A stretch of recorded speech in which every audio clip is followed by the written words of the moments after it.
Would you mind just starting with overall excitement level going into Friday? Finally, you work all off season. Finally, it's game day. What's kind of going through your mind?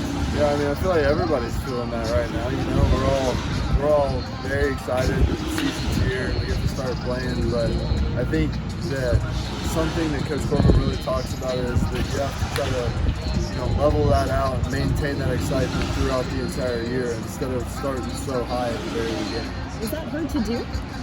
I mean, I think it can. I think it can hurt you to come out so high and then you just kind of mellow out after that instead of really channeling that and then being able to use that longer. A lot of different faces on the team this year, completely different team from a year ago. How confident are you in this group as you start this new chapter? I'm very confident in this group. I'm confident in every group, The sky's the limit. That's what we can do. And, it'll be seen as the year goes on. We can't tell you anything that's going to happen right now because we don't know, obviously. But I'm very confident in what they do and how they work. So. Forbes said that you're starting on Friday. Excitement level. What's the excitement level like for that? And how does getting some starts last season? How can that help you since you did get the experience to some starting experience last year? I'm very excited, but at the end of the day, it comes down to everybody pitching in and doing their job. So I think that's the most important part. It doesn't really matter who's out there. It's just it's a team game. If you don't have everybody in to do their job, then you're not going to succeed. How stretched out are you at this point? That's up to Coach Brown. The competition to start was pretty stiff. You got some guys on this team that can pitch a little bit. What do you think that you did well to separate yourself and get the ball on Friday? I don't know. That's something the coaches saw. They decide who starts, who's the reliever, who's the closer, who doesn't pitch, who does pitch. I mean, they decide all that stuff. But I think that the other thing that's in my control is going out there and being able to compete. So I think I did that well, and that's all I can do. Let me ask it a different way. What's better about you as a pitcher from then to last year? Maturity. It's got to be maturity. I'm a whole year older, and I've had experience. I mean, if you look at me last year, I had no experience because our 2020 season got canceled, and now it goes for most of the whole pitching stuff. There was little to no experience there.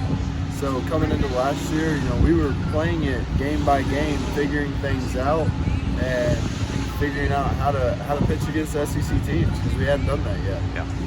So I think that not just for me, it goes for everybody. I think it comes with experience and maturity.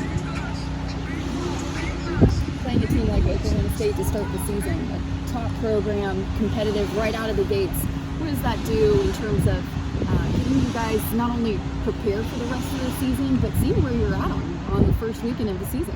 I mean, absolutely. You're playing a good competitor. It doesn't really matter who you play at the beginning of the year. I mean, at the end of the day, you're going to go out there, you're going to play your best, and you're going to make adjustments from there. I mean, it is nice that we get to play such a great competitor, but at the same time, we'll make corrections as we go. You grew up here. You saw these teams play.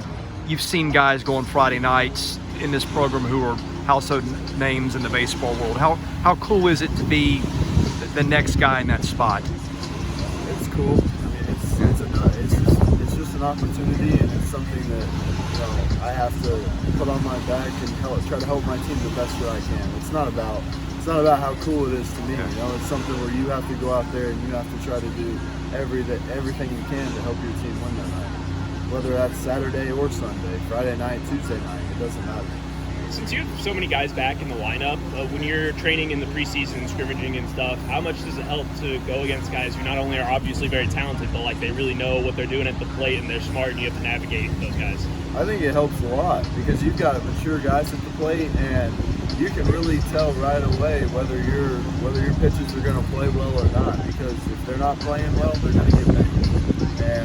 And that's something that you hate to see as a pitcher, but at the same time, it's very humbling to know that these guys are so mature. This is what I'll be pitching against, and if I can somewhat succeed against these guys, then I stand a pretty good chance.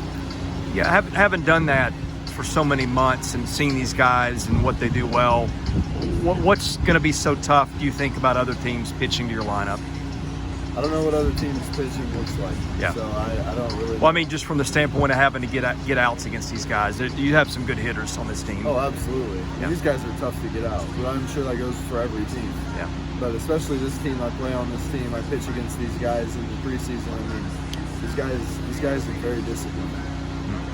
Each year you guys lose players to the draft, to graduation, and you have to rebuild each year. This program has continued success year after year despite losing those players. How do you manage the pressure of, quote-unquote, filling the shoes of the team from the year before and the year before that? Well, I think it's something where you just kind of you learn from the guys that came before you and the guys that move out of the program, and then at the end of the day, you're not really trying to fill their shoes. You're trying to write a new chapter. You're just trying to model the behaviors that they left behind. Thank you. Thanks, Chris. Thank you.